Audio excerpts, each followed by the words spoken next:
Bwana Yesu asifiwe wa Mungu tena.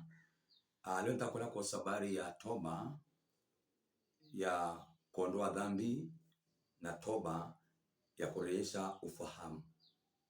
Watu wengi wanaomba toba kwa makosa yaliyofanyika, lakini eneo kubwa ambalo watu wanasahau kuliombea kwa kiwango kikubwa ni toba kwa sababu ya matengenezo ya barabara, maana njia. Ndio maana kwenye familia mkikosana, wewe na mke na mume, mnasameheana lakini bado barabara imeharibika. Ndio maana miundombinu inabidi ifanywe marekebisho. Mungu amesamehe lakini njia bado ni mbovu. Ndio maana kuna madaraja na majukwaa huwa yanavunjwa kila mnapokosana au kuharibu kwenye mahusiano yenu. Sasa lazima ufahamu kuhusu habari ya kwamba mkisha tobu lazima muingie toba ya pili kutengeneza barabara.